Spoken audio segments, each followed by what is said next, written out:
தமிழ்நாட்டின் தலையெழுத்தை மாற்ற போகிற மந்திரம் தர்மத்தாயின் தல புதல்வன் உங்கள் முன்னால் ஈரோடு மண்ணில் நம் கொள்கை தலைவர் மண்ணில் வெற்றி தலைவர் இதோ வருகிறார்.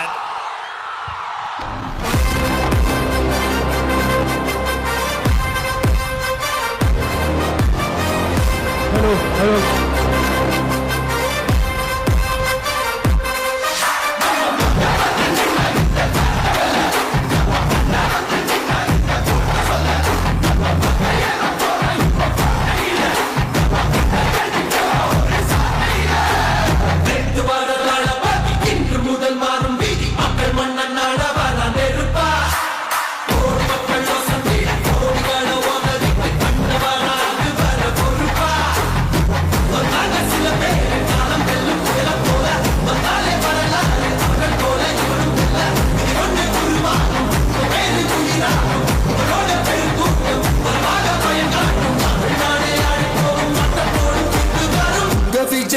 விஜய் உயிர் என்ன வரனா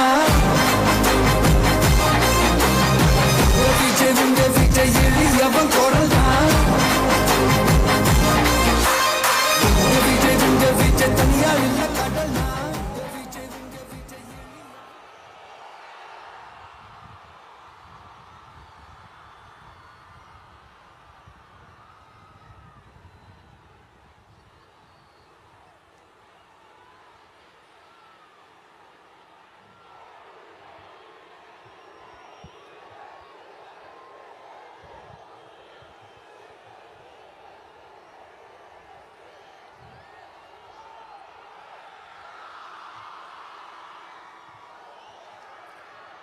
மஞ்சள்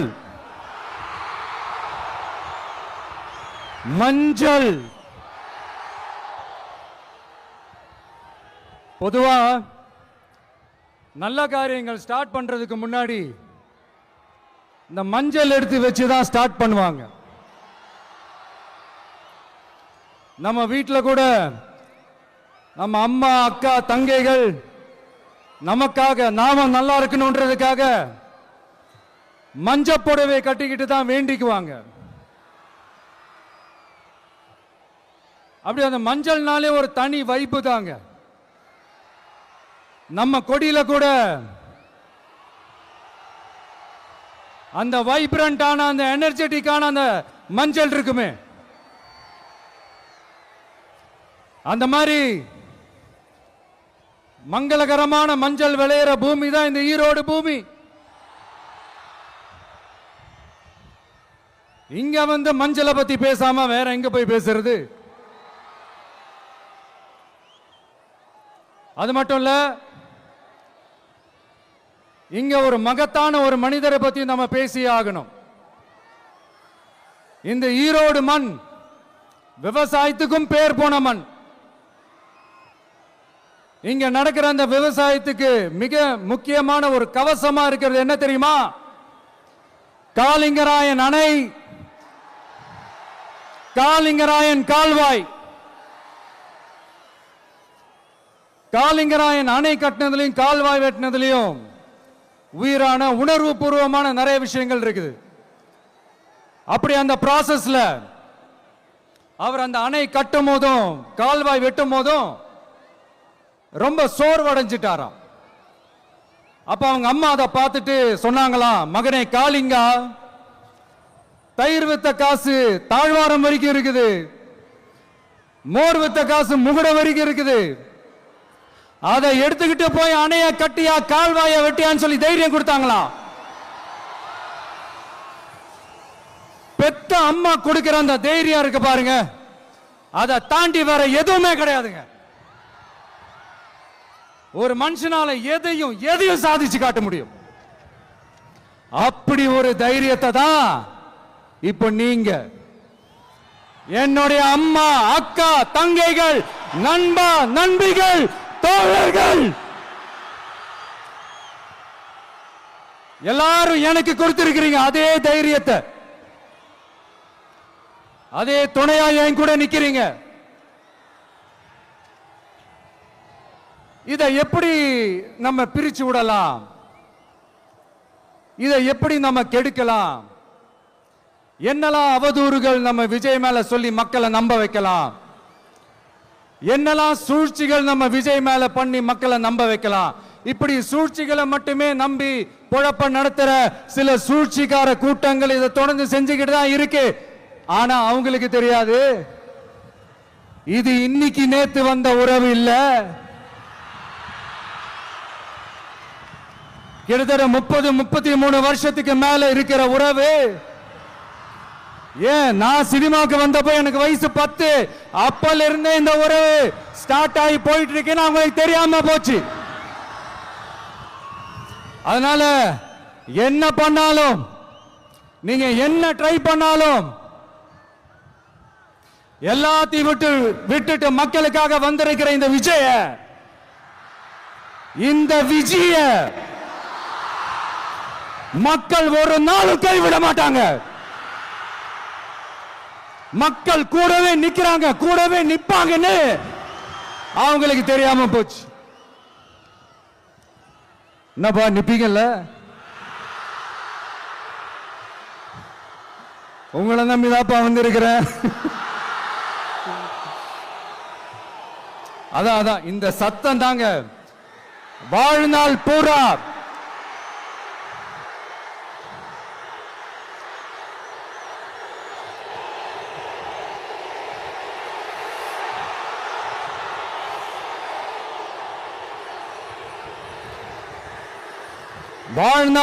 உங்களுக்கு நன்றியோடவே இருப்பேன்.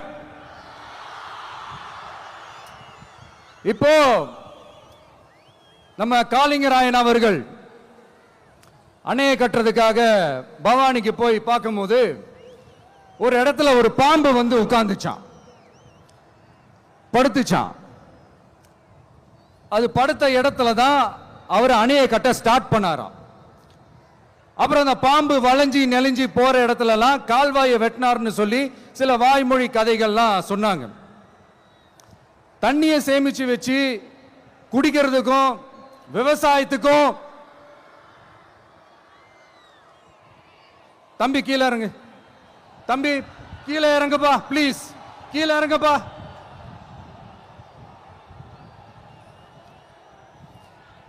ஓகே, தேங்க்யூ கீழே இறங்குங்க,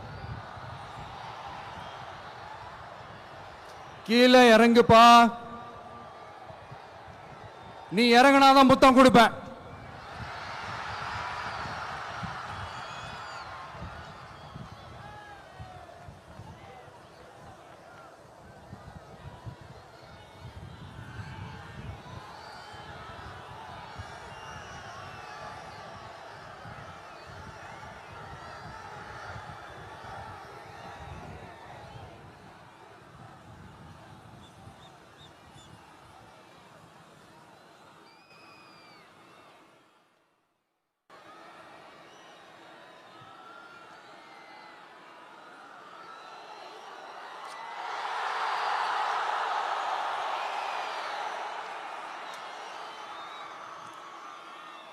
இப்படி தண்ணியை சேமிச்சு வச்சு குடிக்கிறதுக்கும் விவசாயத்துக்கும் வழி வகுக்கிறது எவ்வளவு பெரிய ஒரு நல்ல விஷயம். சோ இந்த மாதிரி நல்ல விஷயங்கள்லாம் செஞ்சிட்டு கதைகள் சொன்னா பரவாயில்ல, எதுவுமே செய்யாம கதைகளை மட்டும் அடிச்சு விடுறது எப்படி? அத்திக்கடவு அவிநாசி திட்டத்தை இன்னும் விரிவுபடுத்தினா அந்த 3 மாவட்டத்தில் இருக்கிற லட்சக்கணக்கான மக்களுக்கு எவ்வளவு பிரயோஜனமா இருக்கும். எத்தனையோ லட்சம் ஏக்கர் நிலங்கள்ல விவசாயம் நடத்தினா எவ்வளவு பிரயோஜனமா இருக்கும். ஏன் அதெல்லாம் பண்ண மாட்டேன்றீங்க? வள்ளுவர் கோட்டத்துக்கு காட்டுற அக்கறைய இங்க மக்கள் வாழ்வாதாரத்தில் கொஞ்சம் காட்டலாம்ல, ஏன் காட்ட மாட்டேன்றீங்க? இங்க என்ன கவர்மெண்ட் நடத்துறாங்களா இல்ல கண்காட்சி நடத்துறாங்களா? இந்த 21ஆம் நூற்றாண்டிலே மக்களை பத்தி எதுவுமே யோசிக்கிறது இல்ல. ஆனா அந்த காலத்திலேயே இது எல்லாத்தையும் பத்தி யோசிச்ச மக்களை பத்தி, குடிக்கிற தண்ணியை பத்தி, விவசாயத்தை பத்தி, அணை கட்டுறதை பத்தி, கால்வாய் வெட்டுறதை பத்தி, இதெல்லாம் எங்கிருந்து?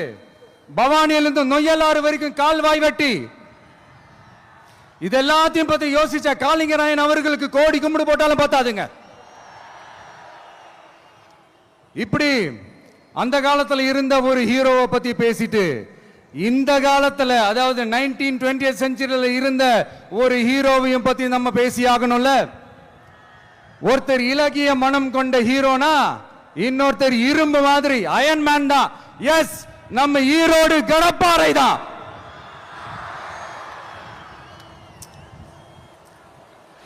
ஒட்டுமொத்த தமிழ்நாட்டையே திருப்பி போட்ட சீர்திருத்த நெம்புகோல். ஈரோடு மாவட்டத்தில் பிறந்த அவர்தான் இந்தியாவுக்கே இடஒதுக்கீடு சம்பந்தமான அரசியல் சட்டத்தை திருத்தறதுக்காக போராட்டம் நடத்தினவர் யாரு? நம்ம தந்தை பெரியாரு. 100 வருஷத்துக்கு முன்னாடியே வகுப்பு வாரி பிரதிநிதித்துவம் வேணும்னு கேட்டவர்.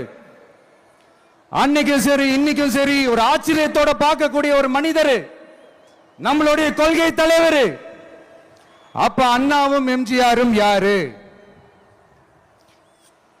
பெரியார் அவர்கள் கிட்ட இருந்து எங்களுக்கு தேவையான கொள்கைகளை எடுத்துக்கிட்டோம்.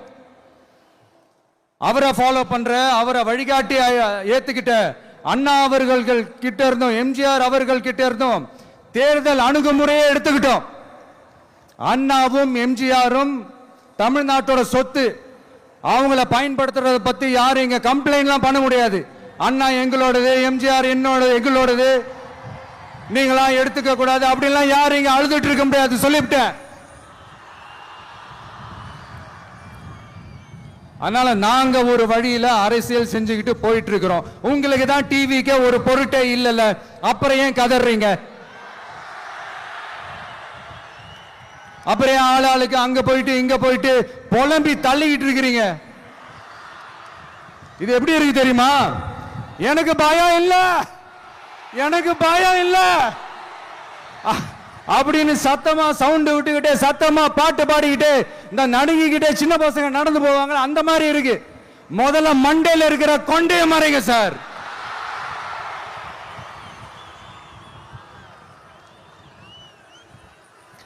சும்மா மாறு வேஷத்துல மறு வச்சுக்கிட்டு மீடியா ஆளு ரேடியோ ஆளுன்னு இவங்க ஆளுங்களே மாத்தி மாத்தி அனுப்பிக்கிட்டு இதெல்லாம் என்ன மக்களுக்கு தெரியாதுன்னு நினைச்சிட்டு இருக்கீங்களா? மக்கள் எல்லாத்தையும் உன்னிப்பா கவனிச்சிட்டு இருக்காங்க. அதனாலதான் சொல்றேன், உங்களுக்கு நீங்க கொள்ளையடிச்சு வச்சிருக்கிற காசு தான் துணை. ஆனா எனக்கு என் மேல எல்லையில்லா பாசம் வச்சிருக்கிற இந்த மாசு தான் துணை.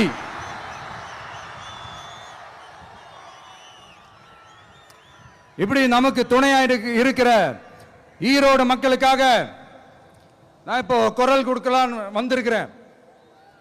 சரி, இப்ப விஷயத்துக்கு வருவோம். பெரியார் அவர்கள் கிட்ட இருந்த அந்த செல்வாக்கையும் அந்த பதவிகளையும் அந்த பவரையும் வச்சுக்கிட்டு அவர் என்ன சொன்னார் தெரியுமா? இவ்வளவு செல்வாக்கு, இவ்வளவு பதவிகள், இவ்வளவு பவர் இருந்தோம் நான் ஒரு 5 பைசா காசு சம்பாதிச்சிருப்பேனா? எனக்கோ இல்ல என் குடும்பத்துக்கோ பட்டங்கள் வேணும், பதவி வேணும்னு ஏதாவது கேட்டிருப்பேனா? இல்ல ஏதாவது லாபம் பார்த்திருப்பேனா? இல்ல எதுக்காவது ஆசைப்பட்டிருப்பேனா? ஆனா அவர் பேரை சொல்லிக்கிட்டு அவருடைய கொள்கையை ஃபாலோ பண்றதா சொல்லிக்கிட்டு இப்ப ஆட்சியில இருக்கிறவங்க என்னெல்லாம் செய்யறாங்கன்னு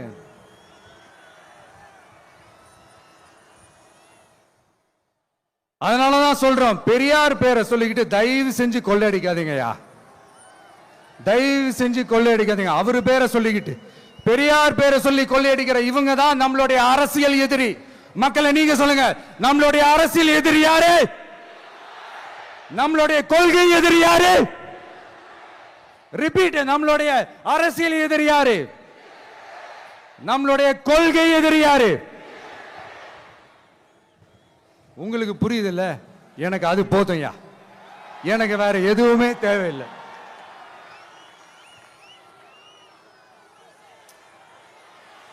அதனாலதான்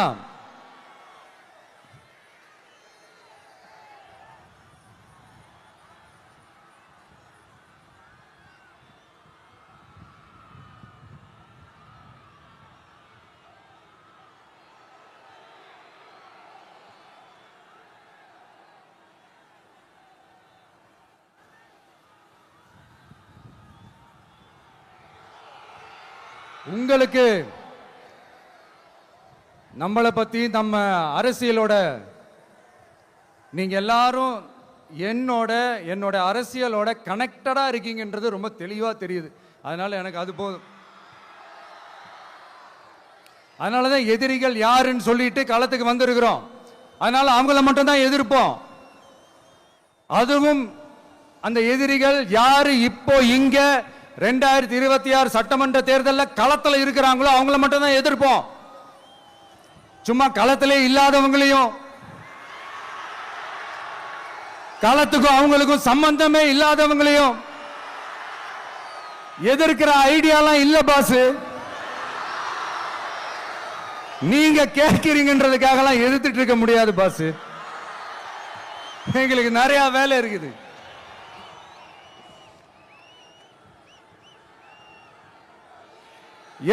எத்தனை பொய்யான வாக்குறுதிகள்.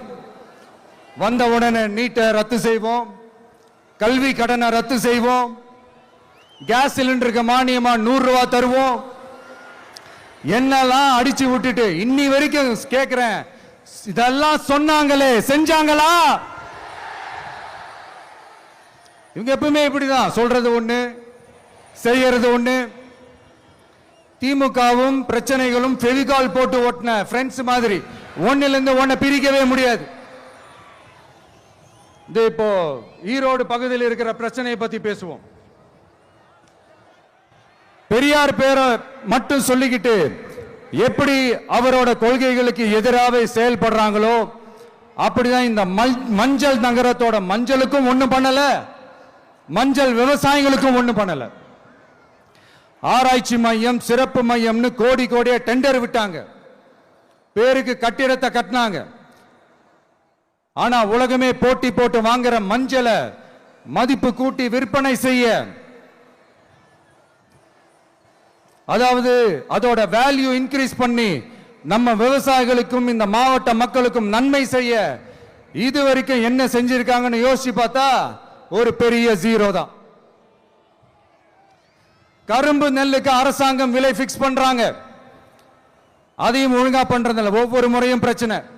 அங்க நெல் கொள்முதல் செய்யறதுல ஊழல்.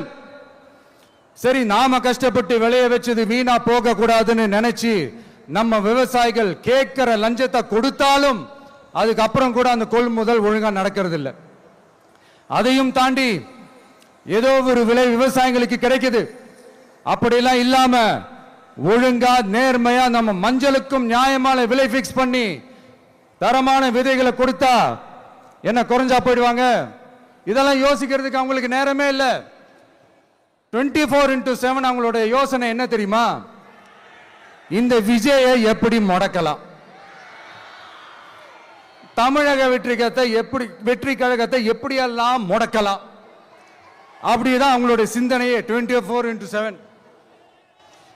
எத்தனையோ வருஷத்துக்கு முன்னாடி நம்ம காளிங்கராயர் நதிகளின் இணைப்புக்கு முன்னோடியா இருந்தார்.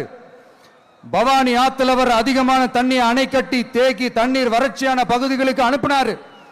ஆனா இன்னைக்கு இவ்வளவு நவீன வசதிகள் இருந்தோம், இவ்வளவு சயின்ஸ் வளர்ச்சிகள் இருந்தோம், இவ்வளவு டெக்னாலஜி வளர்ச்சிகள் இருந்தோம், அவங்க வாக்குறுதியில் ஒண்ணு கொடுத்தாங்கல்ல, பவானி நொய்யலாறு அமராவதி 6 இணைப்பு திட்டத்துக்கு ஒரு துரும்ப கூட கிள்ளி போடல. வாக்குறுதி நம்பர் 103 சொன்னாங்களே செஞ்சாங்களா? சரி, இதாவது ஒரு பெரிய ப்ராஜெக்ட் வைங்க. ஆறுகளை சுத்தப்படுத்த பல ஆயிரம் கோடி நிதி ஒதுக்குவோம், தமிழ்நாட்டில் உள்ள ஆறுகளை சுத்தப்படுத்துவோம்னு சொன்னாங்களே செஞ்சாங்களா? ஆனா ஆத்து மணலை கொள்ளையடிக்கிறதுல மட்டும் வேலையை கரெக்டா செய்வாங்க. இதை நான் ஏன் திரும்ப திரும்ப சொல்றேன்னா, மக்களே நீங்க புரிஞ்சுக்கணும்.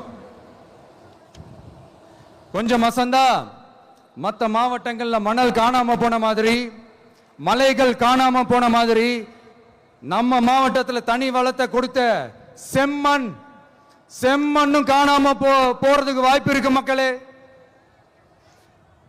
நம்ம மண்ணுக்கும் நம்ம ஆத்துக்கும் நம்ம விவசாயிக்கும் தான் இந்த மோசமான நிலைமை. அதனால ஏதாவது தொழில் செஞ்சு பிழைக்கலாம்னு பார்த்தா அதுக்கும் எங்க விடுறாங்க. தொழில்னு பார்த்தா 30% நெசவாளர்களுக்கு கூலி பாக்கி. அரசாங்கம் நம்ம நெசவாளர்கள் கிட்ட இருந்து கொள்முதல் செய்த வேட்டி சேலைக்கான கூலியை கூட போராடித்தான் வாங்க வேண்டியதா இருக்குது.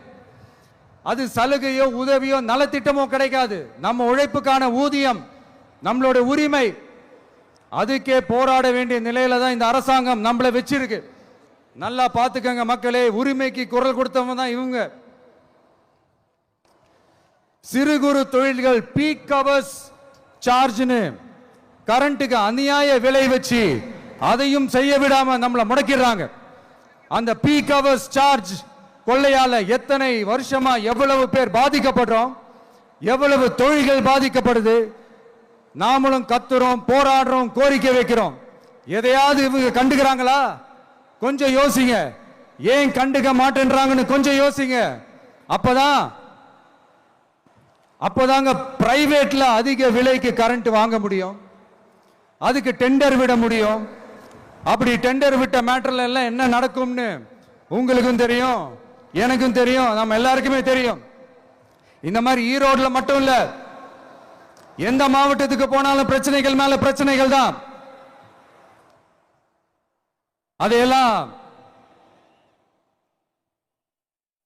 அதையெல்லாம் தீக்கிறதுக்கு ஒரு சொல்யூஷன் கூட சொல்லாம இதுல வேற பெருமையா மாடல் அரசு மாடல் அரசுங்கிறது. இல்ல நான் கேட்கிறேன், கூச்சமா இல்ல?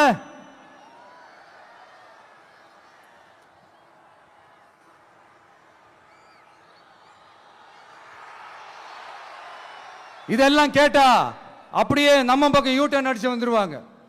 விஜய் என்ன அரசியல பேச மாட்டேன்றாரு, விஜய் என்ன சினிமா டயலாக் மாதிரி பேசுறாரு, விஜய் என்ன பஞ்ச் டயலாக் பேசுறாரு, விஜய் என்ன 10 நிமிஷம் தான் பேசுறாரு, 9 நிமிஷம் தான் பேசுறாரு.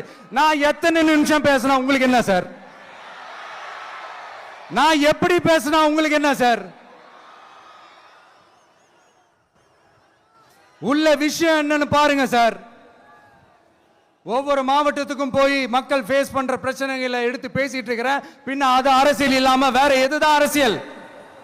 உங்களை மாதிரி தனிப்பட்ட முறையில தரக்குறைவா அசிங்கமா பேசுறதுதான் அரசியல்னா அந்த அரசியல் நமக்கு வராது. வராதுன்னா நல்லாவே வரும். உங்களை விட எனக்கு அது நல்லாவே வரும். வேணான்னு விட்டு வச்சிருக்கிறோம். அப்புறம் உங்களுக்கு நமக்கு என்ன வித்தியாசம்? காஞ்சிபுரத்தில் நாம பேசும்போது இந்த மாதிரி உங்களால் அமைக்கப்பட போற ஆட்சியில நம்ம ஆட்சிக்கு வந்த உடனே என்னெல்லாம் செய்ய போறோம்ன்றது சிலது சொன்னோம்.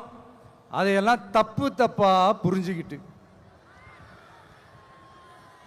இப்போ சொல்றேன், விளக்கமா சொல்றேன். நான் சலுகைகளுக்கு எதிரானவன் கிடையாது. மக்களுக்கான சலுகைகளை இலவசம்னு சொல்லி அசிங்கப்படுத்துறதுல எனக்கு உடன்பாடு கிடையாது. மக்கள் காசுல மக்களுக்கு செய்யறதை எப்படி இலவசம்னு சொல்லுவீங்க? அப்படியே செஞ்சிட்டாலும் ஓசில போறேன்னு சொல்லி அசிங்கப்படுத்துறீங்க. என்ன கேட்கறதுக்கு ஆள் இல்லைன்னு நினைச்சீங்களா? மக்களுக்கு ஒண்ணுன்னா இந்த விஜய் வந்து நிப்பா, இந்த விஜய் வந்து கேள்வி கேட்பா. இந்த விஜய் எப்பவுமே மக்கள் பக்கம் தான், அதே மாதிரி மக்களும் என் பக்கம் தான். என் மக்கள் மானத்தோட மரியாதையோட கௌரவத்தோட வாழணும். என் மக்கள் யாருக்கும் கீழே கிடையாது. அப்படி அவங்க கௌரவத்தோட வாழணும்னா அவங்களுக்கான வாழ்க்கை தரம் உயரணும். வாழ்க்கை தரம் உயரணும்னா அவங்களோட வாழ்வாதாரம் உயரணும். வாழ்வாதாரம் உயர்ந்தாதான் பொருளாதாரம் உயரும். பொருளாதாரம் உயர்ந்தாதான் வசதி வாய்ப்புகள் உயரும். இதெல்லாம் உயர்ந்தாலே ஆட்டோமேட்டிக்கா அவங்களோட வாழ்க்கை தரம், அவங்களுக்கான மரியாதை, அவங்களுக்கான கௌரவம் எல்லாமே உயரும். இதுக்கான வழிகள், அந்த சூழல்களை அந்த கவர்மெண்ட் அமைச்சு கொடுக்கணும். இதுக்கான அந்த திட்டங்களை செயல்படுத்தணும். இதெல்லாம் செஞ்சாதான் இந்த அரசாங்கம் ஒரு நல்ல அரசாங்கம். இதைத்தான் சொன்னோம்.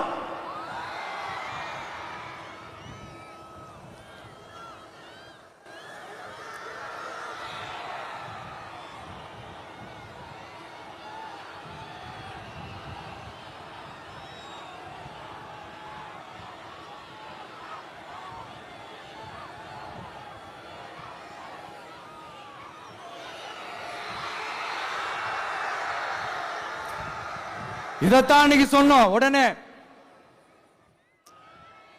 சொன்னா மட்டும் போதுமா? எப்படி செயல்படுத்துவீங்க?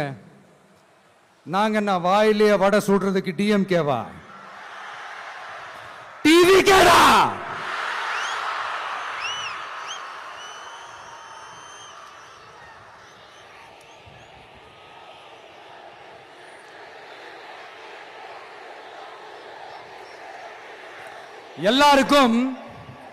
எல்லாருக்கும் நிரந்தரமான ஒரு வீடு இருக்கணும்னு சொன்னோம்.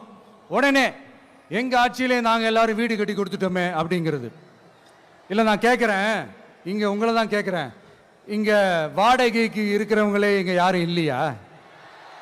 எல்லாருக்கும் சொந்தமா வீடு கட்டி கொடுத்துட்டாங்களா? அடுத்து வீட்டில் இருக்கிற ஒவ்வொருத்தரும் மினிமம் டிகிரி படிச்சிருக்கணும் அப்படின்னு சொன்னோம். உடனே எங்க ஆட்சியிலே எல்லாரும் டிகிரி படிச்சு முடிச்சிட்டாங்களே அப்படிங்கிற மாதிரி சொல்றது அது உண்மைனா? ஸ்கூல் லெவல்லையே டிராப் அவுட்ஸ் அதிகமானது யாரோட ஆட்சியிலங்க?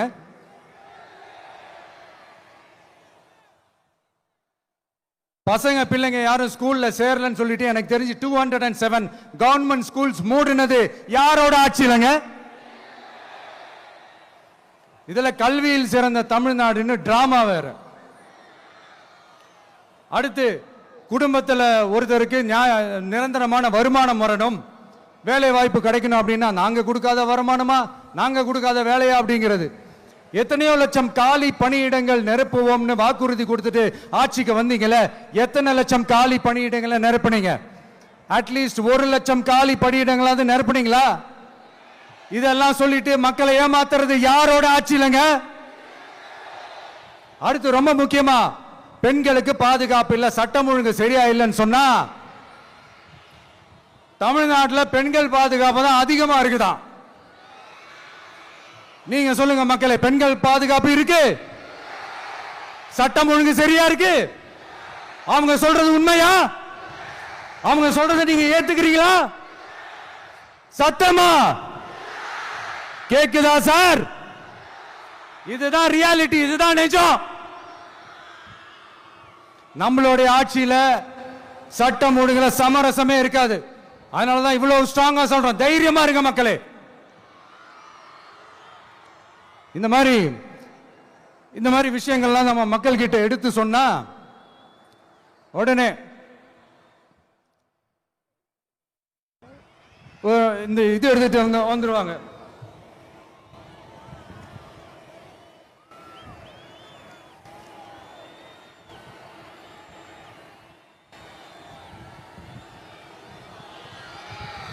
இந்த மாதிரி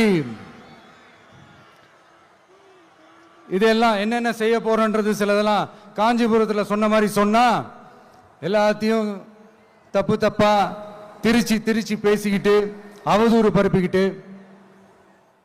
நான் கூட யோசிப்பேன், எம்ஜிஆர் அவர்களும் மேடம் ஜெயலலிதா மேடம் அவங்களும் ஒரே வார்த்தையில சொல்லி இந்த திமுகவை காலி பண்ணாங்கல்ல. நான் கூட யோசிப்பேன், ஏன் இவ்வளவு ஹார்ஷா பேசுறாங்க, ஏன் இவ்வளவு ஹார்ஷா அவங்கள திட்டுறாங்கன்னு யோசிச்சது உண்டு. இப்பதானே புரியுது. அவங்க 2 பேரும் சொன்னதை இப்ப நானும் ரிப்பீட் பண்றேன். திமுக ஒரு தீய சக்தி, திமுக ஒரு தீய சக்தி, திமுக ஒரு தீய சக்தி, திமுக ஒரு தீய சக்தி, தீய சக்தி, தீய சக்தி, தீய சக்தி. என் நெஞ்சில் குடியிருக்கும் ஈரோடு மக்களே,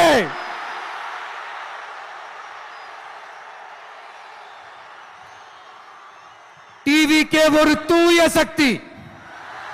எப்படி? டிவிகே ஒரு தூய சக்தி. தூய சக்தி டிவிகேவுக்கும் தீய சக்தி டிஎம்கேவுக்கும் தான் போட்டியே.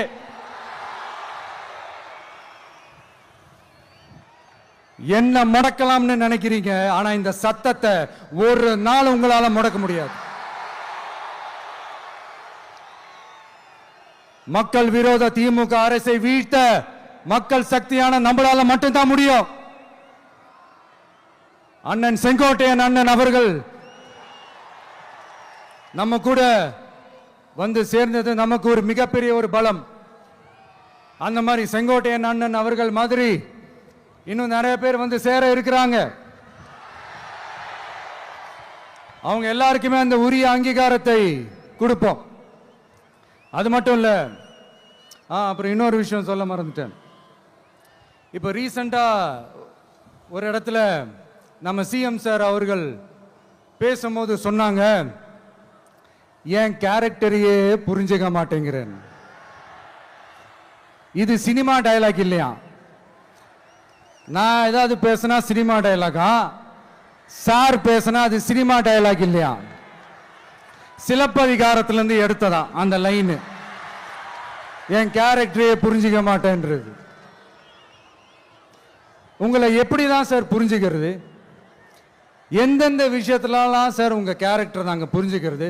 அதையும் நீங்களே சொல்லிட்டீங்கன்னா கொஞ்சம் நல்லா இருக்கும் சார். சட்டம் ஒழுங்குல நாடே சந்தி சிரிக்குது அதுலயா? பெண்கள் பாதுகாப்புல நாடே சந்தி சிரிக்குது அதுலயா? பொய் வாக்குறுதிகளா கொடுத்து ஏமாத்தி ஆட்சிக்கு வந்தீங்களே அதுலயா? எதுலதான் சார் உங்க கேரக்டர் நாங்க புரிஞ்சுக்கிறது? ஆனா ஒண்ணு, தமிழ்நாட்டில் ஆட்சி செய்யற நீங்களும் சரி, ஒன்றியத்தில் ஆட்சி செய்யறவங்களும் சரி, நீங்க ரெண்டு பேரும் முதல்ல என்னோட கேரக்டரை புரிஞ்சுக்கணும் சார். என்னோட கேரக்டர்னு சொன்னது நம்ம மக்களோட கேரக்டர். 2026 சட்டமன்ற தேர்தலோட அந்த கேரக்டரே கொஞ்சம் வேற மாதிரி சார். அதை கொஞ்சம் தயவு செஞ்சு நீங்க புரிஞ்சுக்கணும் சார். புரிஞ்சுக்கலன்னா மக்களே உங்களுக்கு புரிய வைப்பாங்க சார். கான்பிடண்டா இருங்க சார், நல்லதே நடக்கும் சார். வெற்றி நிச்சயம் சார். மீண்டும் சந்திக்கும் வரை நன்றி, வணக்கங்க சார். நண்பா, நண்பிகள், இங்க எல்லாம் பார்த்தோம், எல்லாம் நல்லபடியா நடந்தது. சேஃபா வந்துட்டு சேஃபா வீட்டுக்கு போயிடுங்க. எனக்கு எல்லாத்தையும் விட நீங்க தான் எனக்கு முக்கியம். தயவு செஞ்சு சேஃப்டியா போயிட்டு வாங்க. ஒரு ஈரோடு செல்ஃபி ஒன்று எடுப்போமா?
செஞ்சோஜ கோட்டையில் முதலமைச்சராக தலைவர் வருவதற்காக அண்ணன் செங்கோட்டையிலும் செங்கோலை தருகிறார்.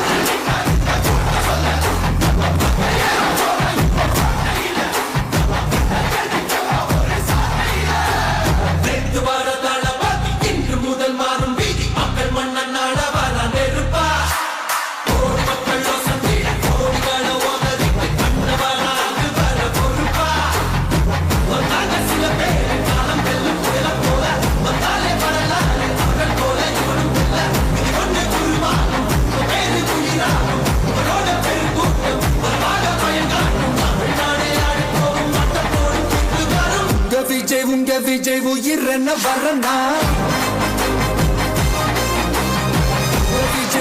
விஜய் எளியவன் குரல் தான். விஜய் தனியா இல்ல கடல் தான். விஜய் எளியவன் குரல் தான். மன்னர்களை உனக்கு கட்ட வரனா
விஜய் உயிர் என்ன வரனா விஜய் உங்க விஜய் எளியவன் குரல்னா விஜய் உங்க விஜய் தனியா இல்ல கடல்னா விஜய் உங்க விஜய் எளியவன் குரல்னா விஜய் உங்க விஜய் தனியா இல்ல கடல்னா மக்கள் தானே மன்னர்களை உனக்கு கட்ட வரனா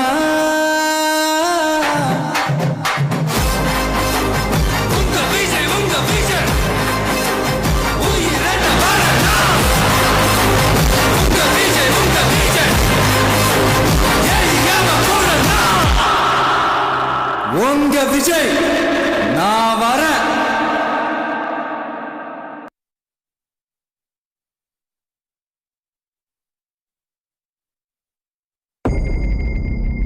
மக்கள் மன்னரே அன்பானே அண்ணனே விழாபூரனே பெரியாரின் பேரனே மன்னா மன்னா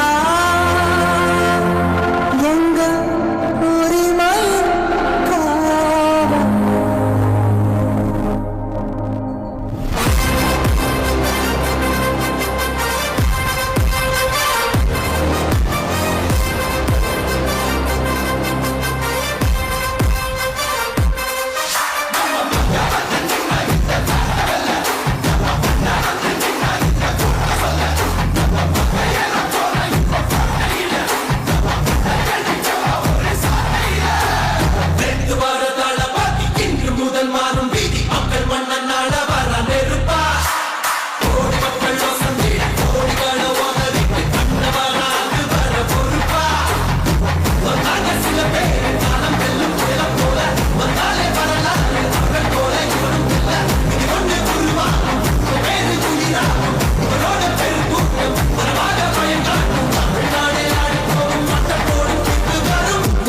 உங்க விஜய் உயிர் என்ன வரனா